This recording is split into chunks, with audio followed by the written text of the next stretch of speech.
Demanding language कौन सा है आईटी कंपनी के लिए इंडिया में? कि अभी के समय में सबसे बूमिंग चीज़ है, स्प्रिंग बूट है, गोलैंग है। गोलैंग भी बहुत ज़्यादा कंपनी का डिमांड आ रहा है। फिर मुझे मालूम चला कि डीएसए सबसे इम्पोर्टेंट चीज़ है, उसके बिना प्लेसमेंट बहुत मुश्किल हो जाता है। अपने इंटरव्यू में बैठा हुआ कंपनी, बहुत सारी कंपनी में यहाँ किस लेवल के डीएसए क्वेश्चन पूछा गया, मतलब मोस्ट ऑफ द जो रिपीटेड क्वेश्चन आप बता सकते हैं? मैं एल&टी के प्लेसमेंट ड्राइव में बैठा था, और एक्सपेरी के प्लेसमेंट ड्राइव में बैठा था, और कैडजिमी के प्लेसमेंट ड्राइव में बैठा था। कॉलेज इंटरव्यू का सिनारो है ऐसा कि तुम्हारे डीएसए से तुम्हारे सिर्फ थ्योरी पूछेंगे, क्वेश्चन सॉल्व नहीं कराएंगे। अब क्या मतलब तुमको बैठ के वही सॉल्व करना होगा डीएसए।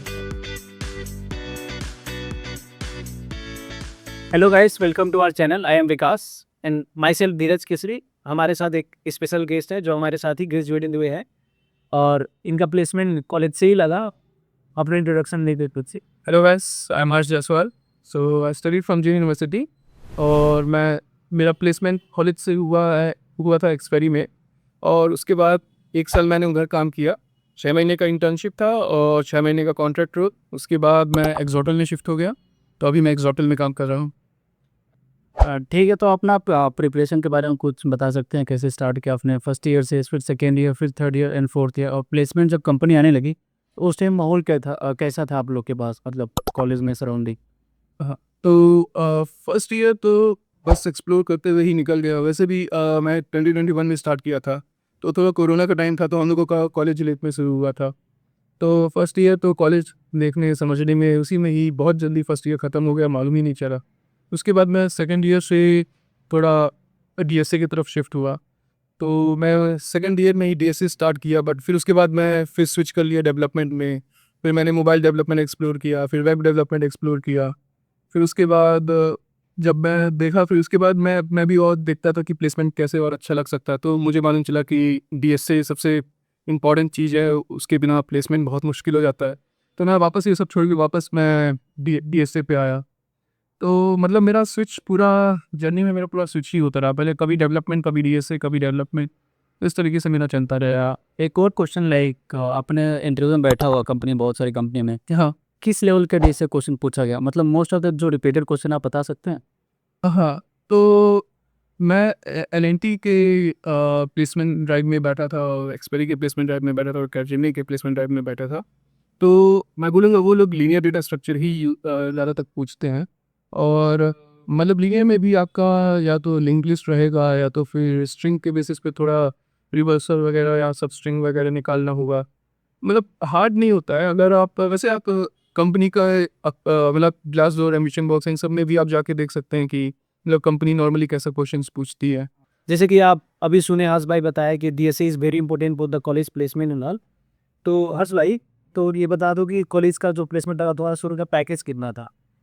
तो मेरा कॉलेज प्लेसमेंट में मतलब 14 एलपीए का पैकेज था जो मुझे कॉलेज से मिला, और उसका इंटर्नशिप का स्टाइपेंड था 50,000 पर मंथ। ओके, जैसे आपको एक्सपेरी में 14 LPA का जॉब लगा था, ठीक है, तब ज्वाइनिंग कब हुई आपकी, लाइक कौन सी मंथ में, वो कितना गैप था? ओके, तो मैं अपना फोर्थ ईयर कर ही रहा था, तो मेरा जनवरी में ज्वाइनिंग था। तो मैं जनवरी के फर्स्ट वीक में मेरा ज्वाइनिंग था। उसके बाद मेरा 6 महीने का इंटर्नशिप था। तो मतलब मेरा 6 महीने का इंटर्नशिप रहा एक्सपेरी में। उसके बाद फिर मुझे वहाँ पे कॉन्ट्रैक्ट रोल के लिए ऑफ़र किया गया। उसके बाद मैं वहाँ पे कॉन्ट्रैक्ट पे था, और फिर उसके बाद 6 महीने में उधर कॉन्ट्रैक्ट पे काम किया। तो ऐसे हर्ष भाई, जब प्लेसमेंट हो गया हो उसके बाद आप ज्वाइन किए कंपनी, उस पर एक्स्ट्रा लोड देता है कंपनी की यही सीखना होगा तुमको, इस प्लेटफॉर्म पे ही काम कर सका। तो सपोज पुलिस स्टेशन के लिए हायर किया और कंपनी में जाने की बहुत कंपनी रूल चेंज कर देती है ना, तो उस टाइम पे कंपनी तुमको एक्स्ट्रा लोड दिया कि नहीं ये सीखो, इस चीज़ के लिए हायर किया है, अलग चीज़ के लिए लेके बोला कि ये चीज़ सीखो, इस पे काम करना होगा, तुम एक्स्ट्रा प्रेशर फील हुआ कि नहीं तुम जो सीखा था उसी के लिए कंपनी दाम कराए? हाँ, तो ये मतलब स्टार्टिंग में ये बहुत कॉमन है कि आपको एक जनरल इंटरव्यू रखा जाएगा आप लोगों का, और उसके बाद आपको जैसे कंपनी की रिक्वायरमेंट होगी, तो कंपनी आपको उस रोल के लिए ऑफ़र करेगी। तो मतलब ये बहुत कॉमन है कि आप हो सकते हैं, आपका एक्सपेक्टेशन होगा कि आप एआईएमएल इंजीनियर हैं। अगर एज लॉन्ग एज कि अगर कंपनी आपका मतलब एक फिक्स रोल के साथ नहीं आ रही है, लाइक सॉफ्टवेयर इंजीनियर या एसोसिएट इंजीनियर, इस रोल से आ रही है, तो फिर आप ये मान के चल सकते हैं मे भी अंदर जाके आपका रोल या तो डेवऑप्स इंजीनियर बन जाएगा जो से। हाँ, राइट। जैसे आपने बोला फर्स्ट ईयर से, आप फर्स्ट ईयर आपने जस्ट किया, एक्सप्लोर किया कॉलेज में, तो सेकेंड ईयर से आपने डीएसए एंड डेवलपमेंट स्टार्ट किया। तो डीएसए आप किस लैंग्वेज में आपने चूज़ किया और क्यों चूज़ किया इस लैंग्वेज में? और लाइक और जो लैंग्वेज है प्रोग्रामिंग लैंग्वेज, क्या उनको एक बार चेक किया कि चलो ये भी सीखते हैं वो भी सीखते हैं, कि बस एक लैंग्वेज आपने सीखा उसको बस मतलब उसी में सब डीएसए एंड डेवलपमेंट जो भी है और उसके बारे में? मतलब आपको लैंग्वेज सेलेक्ट करने में डाउट हुआ कि नहीं कि कौन सा लैंग्वेज खोलूं? तो मुझे जावा ग्रेजुएशन से पहले ही आता था। तो और मैंने चेक भी किया था इंटरनेट वगैरह पे कि कौन सा लैंग्वेज सही रहेगा। तो लोग मोस्टली 2 लैंग्वेज प्रेफ़र करते हैं, या तो सी प्लस प्लस और जावा। अब क्योंकि अब मुझे जावा ऑलरेडी आता था तो इसलिए मैंने सी प्लस प्लस नहीं पिक किया। बट अदरवाइज़ जावा और सी प्लस प्लस दोनों ही मतलब बहुत अच्छे लैंग्वेज हैं। आप डीएसए कर सकते हो उसमें। सारी कंपनीज़ जो है सी प्लस प्लस और जावा ये 2 लैंग्वेज तो आपको देगी ही ऑप्शन में। जैसे कॉलेज में स्टूडेंट सब के बीच में कंफ्यूजन है ना, तो कंपनी आजकल इंडियन जो आईटी कंपनी वगैरह सब है ये जावा ज़्यादा फोकस करती है, प्रेफर करती है। तो ऐसा कंपनी में जाने के बाद ऐसा चूजिंग रहता है कि ठीक है जो मेरे को आता है उसी पे आप काम कर सकते हैं? नहीं, अब ऐसा तो हम लोग नहीं कर सकते क्योंकि कंपनी ऑलरेडी जो है अपना टेक स्टैक बिल्ड की होगी काफ़ी समय से। हो सकती है वो लोग मल्टीपल टेक स्टैक में काम कर रहे होंगे, हो सकता है सी डॉट नेट यूज़ कर रहे हैं, स्प्रिंग बूट यूज़ कर रहे हैं, या और भी कुछ भी यूज़ कर रहे हैं। तो आपको उसी में ही आपको शिफ्ट होना पड़ेगा। हालाँकि ये कंपनी इसमें इतना प्रॉब्लम नहीं करती है क्योंकि उन्हें भी मालूम है अगर आपको एक आता है तो मतलब बेबाचीज़ तो हाँ, वही होता है बस लैंग्वेज। और आपने बोला एक्सपेरी पे कौन सा लैंग्वेज जो मोस्टली यूज़ हुआ है आपके बॉडी पे? उसमें एक और थिंग, उसमें रोल क्या था आपका? मोस्टली क्या करना था एज़ ए वर्क जो होता है काम, उसमें क्या था? तो मेरा वहाँ पे पोजीशन एसोसिएट सॉफ्टवेयर डेवलपर था। तो वहाँ पे मुझे वो था एक्चुअली वो बिहाइंड द सीन वो फुल स्टैक इंजीनियर ही था। तो मैं वहाँ पे मतलब टीवी मतलब एंड्रॉयड एप्लीकेशन भी बिल्ड करता था। एंड्रॉयड नहीं एक्चुअली मैं टीवी एप्लीकेशन बोलूँगा। वो एक वो लोग क्रॉस लैंग्वेज यूज़ करते थे उसका नाम है हैक्स। अब हैक्स कोई भी मतलब सुना तो बहुत कम लोग होंगे या फिर ना के बराबर लोग ही सुने होंगे। तो बोले हैशटैग का भी कम सुना। हाँ, तो हैट्स हालाँकि इतना भी फ़ेमस नहीं है और मतलब बहुत कम कंपनी यूज़ करती है। तो हैक्स एक मतलब बस एक ऑब्जेक्ट ओरिएंटेड प्रोग्रामिंग है जो कि मतलब जो कि मेरी कंपनी यूज़ करती है एक टीवी के एप्लीकेशन के बनाने के लिए। फिर उसके बाद बैकएंड में वो लोग स्प्रिंग बूट हुआ, गोलैंग हुआ, ये सारी लैंग्वेजेस यूज़ करती थी बनाने के लिए। तो उसके अकॉर्डिंग जैसे आज के जो बच्चे हैं स्टूडेंट हैं उनके अकॉर्डिंग मतलब कौन सा लैंग्वेज उनको मतलब एक होना चाहिए, हाँ ये मतलब ये तो मेरे को सीखना होगा, तो कौन सा हो रहेगा आपके अकॉर्डिंग मैं चूज कर लूँ? मोस्ट डिमांडिंग लैंग्वेज कौन सा है आईटी कंपनी के लिए इंडिया में? ओके, तो अगर आप लोगों को बैकएंड डेवलपमेंट में जाना है तो मेरे ख्याल से अभी के समय में सबसे बूमिंग चीज़ है स्प्रिंग बूट है, गोलैंग है। गोलैंग भी बहुत ज़्यादा कंपनी का डिमांड आ रहा है। फिर नोड जेएस तो है ही। नोड जेएस अगर आप स्टार्टअप कंपनी टारगेट कर रहे हैं तो नोड जेएस मेरे ख्याल से सबसे बेस्ट है क्योंकि कंपनी को ऐसा चाहिए जो कि क्विक हमें मतलब कि आप लोग उसको क्विकली अडेप्ट कर पाएँ और सीखना भी ईजी है। तो नोड जेएस स्टार्टअप्स कंपनी बहुत यूज़ करती है और कोई कंपनी जो स्टेबल आर्किटेक्चर पे जैसे काम करी तो गोलैंग और स्प्रिंग बूट ही मोस्टली प्रेफर करती है। जैसे अभी हम लोग देख रहे हैं कि मार्केट में थोड़ा न्यूज़ वगैरह सब ज़्यादा आ रहा है कि एआई के शब्द फुल स्टैक का या डेवलपर का रोल्स वगैरह सब फायर हो रहा है। क्या बोलते हो उस? ले ऑफ हो रहा है, हाँ, कंपनी फायर करी लोगों को। Due to AI layoff हो रहा है। तो आपको ऐसा फील हुआ कि इसमें ले ऑफ हो रहा है कि बस कि हाँ है कि हाँ भाई ले ऑफ हो रहा है इसलिए हमको इस करना होगा?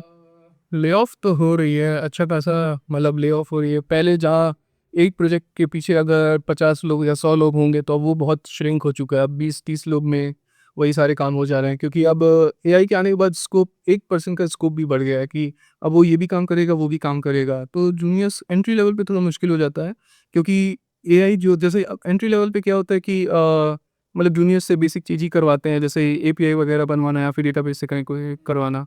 तो अब ये सारी काम तो एआई ही कर ले रही है तो फिर दो जूनियर की पोजीशन के लिए तो फिर मतलब कंपनी को हायर करना एक नुकसान रहेगा उन लोगों के लिए। तो जूनियर पोजीशन पे है थोड़ा ज़्यादा। सीनियर पोजीशन पे भी अगर आप एक्सपर्ट हैं उस लैंग्वेज में या उस अपने डोमेन में तो थोड़ा मुश्किल है आपको रिप्लेस करना। अदरवाइज़ तो यही है कि कंपनी अगर अच्छा नहीं परफॉर्म कर रही है या फिर मतलब मुझे ले ऑफ होने का कई रीज़न हो सकता है अभी क्योंकि एआई सबसे ज़्यादा ट्रेंड में चल रहा है तो फिर सारी कंपनीज भी एआई पे ही नाम लगा दे रही हैं। आप ये भी समझ सकते हैं। लेकिन बिहाइंड द सीन अलग होता है, बस वो निकलने का रीज़न कुछ और रहता है, बस बोलने का हाँ ये आई चक्कर। हाँ, बल्कि ले ऑफ तो पहले भी हो रहा था, अभी भी हो रहा है, बट अभी ये है कि ले ऑफ को लाइट में अभी बहुत कि एआई आ गया है एजेंट। सो आपने बोला 6 महीने का आपका था internship, after that you got contract also. उसमें कैसा कहाँ तक आपको मतलब चला वो कंपनी में, फिर कब ले ऑफ हुआ आपका? मेरा इंटर्नशिप के कंप्लीशन के बाद वहाँ पे मुझे कॉन्ट्रैक्ट रोल ऑफर हुआ। तो कॉन्ट्रैक्ट रोल ये होता है कि आपको 6 महीना या 1 साल का आपके साथ कंपनी का कॉन्ट्रैक्ट होगा कि आप 6 महीना या 1 साल आप काम करेंगे उधर। उसके बाद अगर कंपनी को आपकी ज़रूरत है तो या तो वो रिन्यू करेगी या तो फिर कॉन्ट्रैक्ट क्लोज़ कर देगी। तो मेरा वहाँ पे 1 साल का कॉन्ट्रैक्ट बना था, बट कंपनी का रीस्ट्रक्चरिंग होने के कारण मेरा कॉन्ट्रैक्ट 6 महीने में ही क्लोज़ हो गया। ओके, सो एक और क्वेश्चन, जैसे आपको ले ऑफ हो गया तब कितना टाइम लगा आपको जॉब फाइंड करने में, जॉब हंटिंग के लिए, और क्या क्या आप रिसोर्सेज यूज़ किया उस टाइम? ओके, तो मुझे लगभग 1.5 महीना पहले ही मालूम चल गया था कि कंपनी ने मतलब कॉन्ट्रैक्ट मेरा क्लोज़ कर दिया। कंपनी ने पहले ही मुझे इन्फॉर्म कर दिया था। तो मुझे 1.5 महीना से लगभग 2 महीना तक लगा था दूसरा जॉब खोजने में।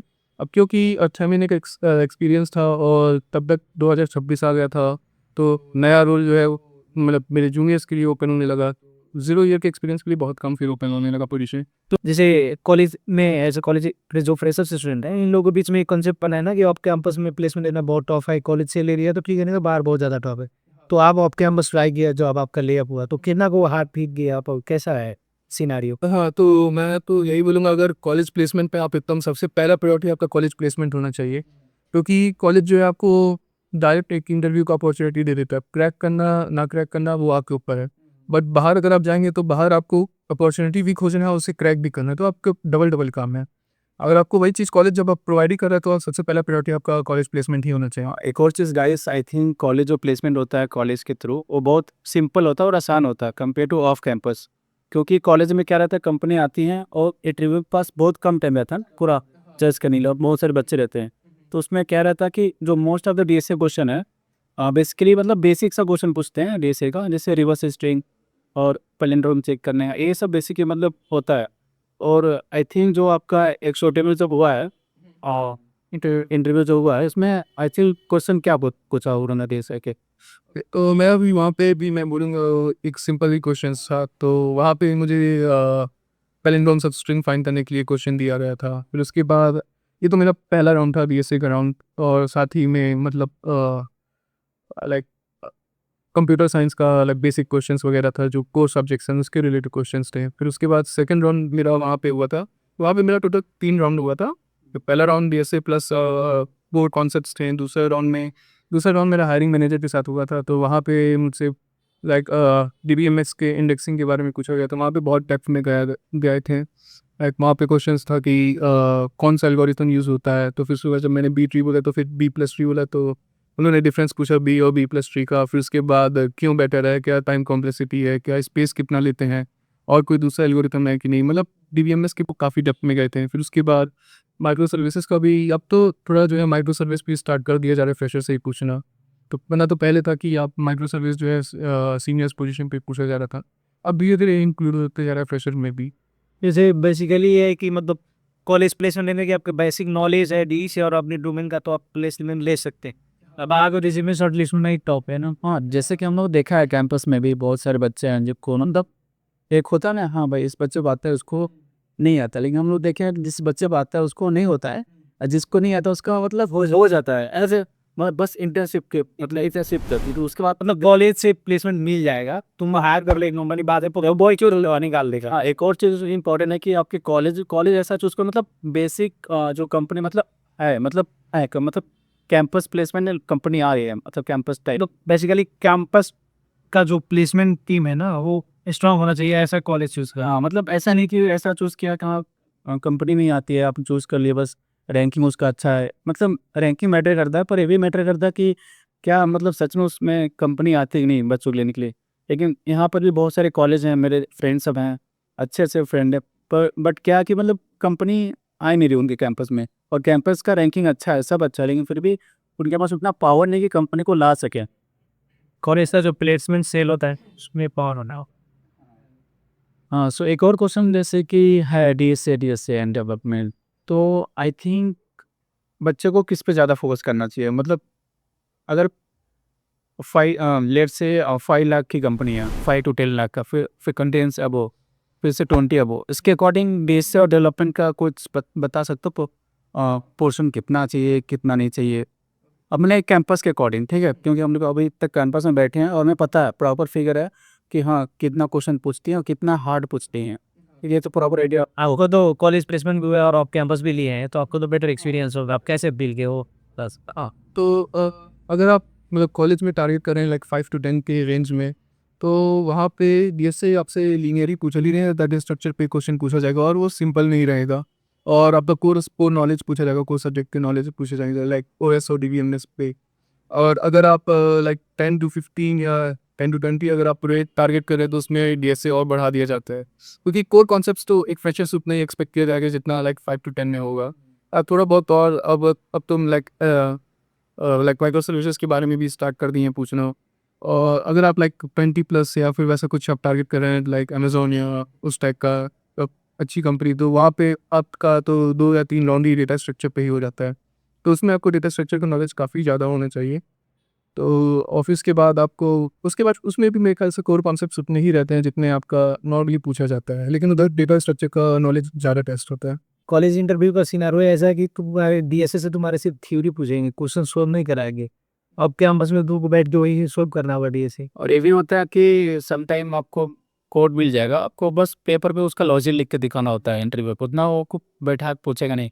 मतलब हो सकता है कोई कंपनी है आपको प्रॉपर कोडिंग पूछे, हो सकता है कोई कंपनी है 4 लाख की है, फिर भी आपसे ग्राफ का डीपी का क्वेश्चन पूछ सकती है। ऐसा है, होती है होगा, ऐसा होता है। ऐसा होती है। छोटी कंपनी है, बड़े ना। हाँ, छोटी कंपनियाँ को ज़्यादा पूछती हैं, पर ऐसा नहीं है। मतलब मोस्ट ऑफ द कंपनी जो भी आती हैं आपको बेसिक प्रोग्रामिंग लैंग्वेज पता है, जैसे हम लोग डिस्कस कर रिवर्स स्टेप और पैलिंड्रोम वाला, अगर सब बेसिक क्वेश्चन आप कर लोगे ना डीएसए का, वो भी क्लियर है। लेकिन डीएसए और डेवलपमेंट, मतलब डेवलपमेंट आपको फर्स्ट ईयर से स्टार्ट कर देना चाहिए, क्योंकि फर्स्ट ईयर जब भी बच्चा आता है स्टार्टिंग रहता है, मतलब उसको पता नहीं होता। जैसे प्रोग्रामिंग है और डीएसए है, आपको विजुलाइज नहीं कर सकते ना, आपको थिंक करना होता है, हाँ ऐसा होगा ऐसा होगा। लेकिन आप जैसे डेवलपमेंट स्टार्ट करोगे उसमें आपको हाँ जब आप कुछ बनाओगे एलिमेंट या कोई भी, कि आपको प्रॉपर दिखेगा वो उस पर, तो आपको मतलब पता चलेगा हाँ यहाँ मैं चेंज किया तो यहाँ रिफ्लेक्ट हुआ है, ऐसा होता है। तो उसके बारे में क्या करना चाहिए, मतलब सजेशन देना चाहते हो फर्स्ट ईयर को?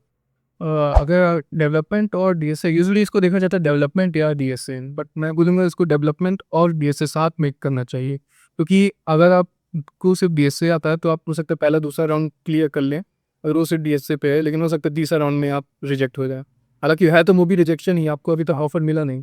अब हो सकता है या तो किसी को उसका डेवलपमेंट बहुत स्ट्रांग है, हो सकता है वो पहले राउंड में रिजेक्ट हो जाए, तो उसकी उसी डीएसए नहीं आता है। आपको मतलब जैसे आप टारगेट कर रहे हैं जिस कंपनी को, आपको उस हिसाब से अपना प्रिपरेशन करना चाहिए। डीएसए भी चाहिए और डेवलपमेंट भी चाहिए। मतलब आप दम कहने का मतलब ये है कि कॉलेज से प्लेसमेंट लेना है तो डोमेन आपका कुछ भी हो, बेसिक डीएसए नॉलेज होना ही होगा। कि it's compulsory to have some knowledge about DSA. हाँ, एक और क्वेश्चन जैसे कि मैं मतलब पूछना चाहूँगा, जैसे कोई बच्चा आ रहा है एज ए फ्रेशर कॉलेज में, first year, second year, third year, fourth year, उसका प्लानिंग कैसा रहना चाहिए? मतलब कैसा रहना चाहिए, लाइक 5 to 10 लाख एलपी बच्चे के लिए, और 10 से अबो बच्चे का अकॉर्डिंग मतलब क्या क्या मतलब कर सकता है विद इन 4 ईयर में? और एक और चीज़, जैसे अभी एआई है और डिफरेंट अभी डोमेन आ गया, टेक्सटाइल हो गया, डेवऑप्स हो गया, और सिस्टम डिजाइनर भी पूछ रहे हैं बहुत सारे फ्रेशर के इंटरव्यू में। और इसके अकॉर्डिंग मतलब क्या होना चाहिए प्रॉपर प्लान अब इस इन्वायरमेंट के अकॉर्डिंग? मैं एक लाइन ऐड कर दूं कि लाइक आप बोले ना कि first year to fourth year, like fourth year 4 years, लेकिन एक्चुअली इंजीनियरिंग 4 वर्ष का होता नहीं, सिर्फ 3 वर्ष का ही होता है। लास्ट ईयर में तो आप उसी में अप्लाई करना है, जॉब लेना है। लास्ट वर्ष में आप कुछ पढ़ नहीं पाए, 3 ही वर्ष है हमारे पास, क्या करेंगे आप सोचिए। पहला वर्ष तो आपका ऐसे ही निकल जाएगा नहीं, क्योंकि नया जगह, नए लोग, फ्रेंड्स वगैरह बनेंगे। तो पहले साल में भी अगर काम कर लिया, मतलब अपने पढ़ाई पे फोकस कर लिया, तो उसका प्लेसमेंट में तो काफ़ी आसान हो जाएगा। वैसे ही अगर आपको एक मतलब प्रॉपर तरीके से जाना, तो मैं कहूँगा आप बीएसए जो है, मतलब first year to third year या फोर्थ ईयर जब तक है, आप उसको थोड़ा थोड़ा हमेशा लगाते रहिए। क्योंकि अगर आप हो सकता है अगर आप ऐसा कुछ किए कि आप फर्स्ट सेकेंड ईयर पूरा अच्छे से डीएसए लगा, थर्ड ईयर छोड़ दे, फिर फोर्थ ईयर से कंपनी आना शुरू कर दी, तो आप फिर परफॉर्म नहीं कर पाएंगे। क्योंकि अगर डीएसए में थोड़ा भी गैप हुआ ना, तो लॉजिक्स वगैरह फिर बनने में आपको टाइम लग जाएगा। मतलब कि प्रैक्टिसिंग, हाँ प्रैक्टिस में हमेशा रहना चाहिए। एक और चीज़, जैसे कि जब बच्चा कोई फ्रेशर आ रहा है फर्स्ट ईयर में, वो डीएसए करना चाहेगा, क्योंकि उसको सराउंडिंग मतलब यूट्यूब में है, बाकी जो सोर्सेस हैं बोलती हैं डीएसए करो, लेकिन एज ए फ्रेशर बच्चा जब डीएसए करने जाए, उसको समझ नहीं आता है। मतलब फर्स्ट ऑफ ऑल उसको कोडिंग आती नहीं है, फिर डीएसए अलग से क्वेश्चन एडवांस मतलब होता है ना, अगर बेसिक कैलकुलेशन नहीं पता, फिर तुम इंटीग्रेशन डेरिवेशन कैसे करोगे? तो उसके अकॉर्डिंग मैं कहना चाहूँगा आपको डेवलपमेंट स्टार्ट करो, क्योंकि उससे बेसिक जो लॉजिक बिल्डिंग होता है वो आपको जैसे टाइम देते रहोगे सीखने में, डेवलपमेंट में, और जैसे आपको ऑटोमेटिक मतलब एक बूस्ट मिलेगा, काइंड ऑफ इम्प्रूवमेंट हो जाएगी आप। मतलब पहले ईयर ऐसा करो कि डेवलपमेंट स्टार्ट कर दो, उसके साइड बाई आप जावा या सीपीपी चूज कर सकते हो कहीं से भी। इतना बचा है तो डायरेक्ट वो platform like hacker one, hacker और है ना, उस पर डायरेक्ट जाता है। उससे पहले सीख लो लैंग्वेज, कुछ प्रैक्टिस करो, उसके बाद जाओगे सीख रहे हैं। नहीं तो शुरू से तो कितना बच्चा तो लैंग्वेज सेलेक्ट नहीं कर पाता है फर्स्ट ईयर में जो आता है। उसके बाद पहले एक लैंग्वेज सेलेक्ट करो, तुम्हारे सीनियर से गाइडेंस लो, टीचर से गाइड लो, कोई एक मेंटर बनाओ सीनियर को, चाहे तुम्हारे टीचर को। एक लैंग्वेज सेलेक्ट करो, पढ़ो, उसके बाद जैसे प्रैक्टिस करो, तब जब आकर पे तो इम्प्रूव कर सकते हो, इनहेंस कर सकते हो खुद को। सो आपका जब ले ऑफ हो गया तो उस टाइम आप कैसे जॉब सर्च किया और क्या क्या मतलब डिफ़िकल्टी फेस हुआ उस टाइम, और आप कैसा खुद को मोटिवेट किया उस टाइम? क्योंकि अभी सिनेरियो बहुत डिफ़िकल्टी है, क्योंकि आप देखते हो कि लाइफ में बगल में लोग जो हैं उनको अभी ले ऑफ हो गया, फिर वो भी मुश्किल उनको जॉब फाइंडिंग में। तो आप कैसे फाइंड कर, मतलब कैसा रहा प्रोसेस पूरा? तो हाँ, तो मुझे लगभग 1.5 महीना पहले, जैसा मैंने बोला कि 1.5 महीना पहले मुझे मालूम चल गया था कि मेरा कॉन्ट्रैक्ट क्लोज़ हो रहा है। तो मैंने 1.5 महीने से, क्योंकि अब जब मेरा कन्वर्जन हुआ था तो उसके कुछ समय बाद मैं वापस से डीएसए शुरू कर दिया था। तो मतलब जब मेरा कॉन्ट्रैक्ट क्लोज़ होने वाला था उससे समझ लीजिए 2 या 3 महीना पहले मैंने डीएसए लगाना शुरू कर दिया था। अब क्योंकि अब जब तक मुझे ये मालूम चला था कि मेरा कॉन्ट्रैक्ट क्लोज़ होने वाला है, तब तक मेरा ऑलरेडी जो है डीएसए पे एक स्ट्रॉन्ग होल्ड वापस से आ गया था, क्योंकि मैंने इंटर्नशिप में पूरा लगभग डीएसए एकदम ही छोड़ दिया था। तो मुझे वापस आने में अच्छा खासा टाइम लग गया था, अच्छा खासा टाइम स्पेंड करना पड़ा था डीएसए के साथ वापस उस लेवल पे आने के लिए। जब आपको ले ऑफ हो गया तो रिसोर्स कौन सा आपने फॉलो किया? और लाइक लिंक्डइन है, आपने रेफर भी किया, और किसी से मांगा भाई रेफर ही दे दो, क्या क्या मतलब प्लेटफॉर्म यूज़ किया आप, मतलब जॉब लेने के लिए उस टाइम प्रोसेस में?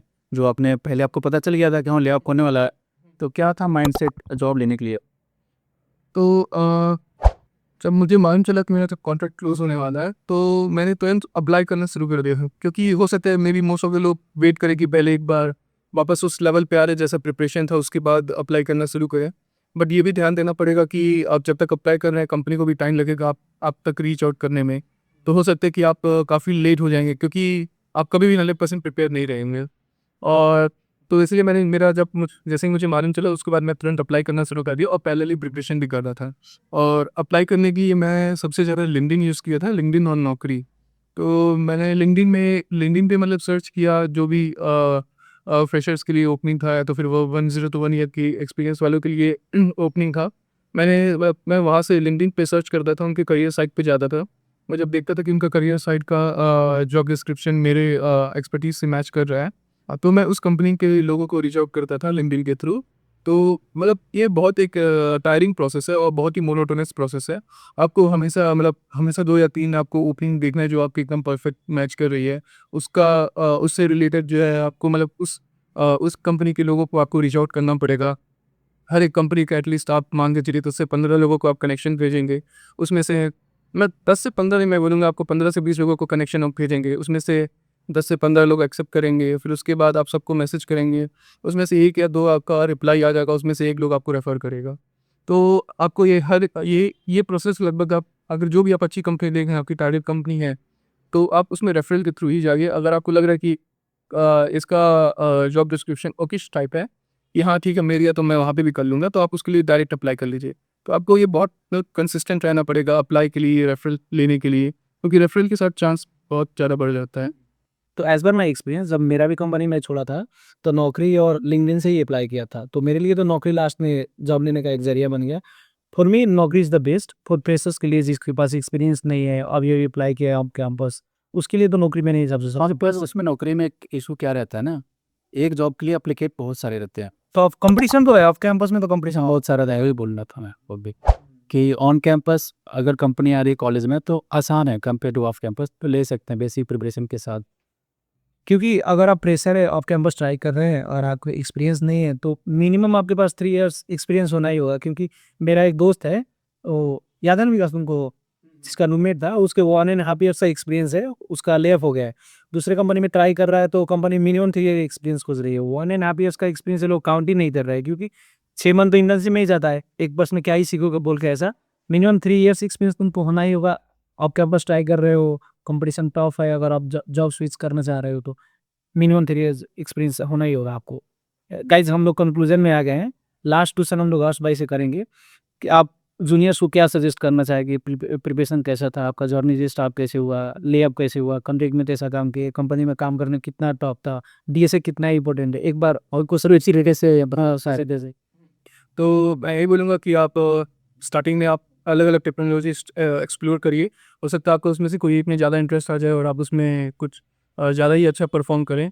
और डीएसए आपको मतलब स्टार्टिंग से ही करते रहना है, क्योंकि अगर आपका डीएसए से कॉन्टैक्ट छूटा तो फिर उसके बाद वापस डीएसए में उस फ्लो में आने में बहुत ही मुश्किल हो जाएगा। और अगर आपको कंपनी वगैरह स्विच करना है तो आपको एटलीस्ट जो है 1.5 से 2 साल आप उस कंपनी में रहिए, या तो फिर जब तक उससे अच्छा अपॉर्च्युनिटी ना मिले तब तक तो ना ही छोड़िए। क्योंकि अगर आपका बहुत फ्रीक्वेंट कंपनी स्विच करेंगे तो वो भी आपका एक रिज्यूमे में एक बैड इम्पैक्ट पड़ेगा। तो कुछ एटलीस्ट कुछ लाइक 1.5 से 2 साल का एक्सपीरियंस लेके ही उसके बाद कंपनी स्विच करिए। और स्विच करने से पहले भी आपको जो है डीएसए और डेवलपमेंट वगैरह आपको एकदम प्रॉपर टच में आना, उसके बाद ही आप कंपनी स्विच करने के प्लान में रखिए। क्योंकि स्विच करना आसान है नहीं, कॉम्पिटिशन मार्केट में बहुत ही ज़्यादा कॉम्पिटिशन है। और हर एक आपको भी मालूम है हर एक एप्लीकेशन के लिए हज़ारों बच्चे अप्लाई कर रहे हैं। तो फिर अगर आप सब चीज़ हैं, मतलब आप एकदम प्रिपेयर्ड हैं, फिर उसके बाद तभी आप कंपनी स्विच करने के प्लान में रखिए। तो एज पर हर्ष भाई, डीएसए इंपॉर्टेंट है, प्रैक्टिस करते रहना होगा, छोड़ना नहीं होगा। और डिसिप्लिन सबसे बड़ा बात है, और ऑफ कैंपस ट्राइंग तो कॉन्फिडेंस और एक्सपीरियंस सबसे इंपॉर्टेंट चीज़ है, और मेरी चीज़। चलिए, आज के लिए इतना ही हमारे। Thank you for coming Harsh भाई। See you soon. Thank you doctor.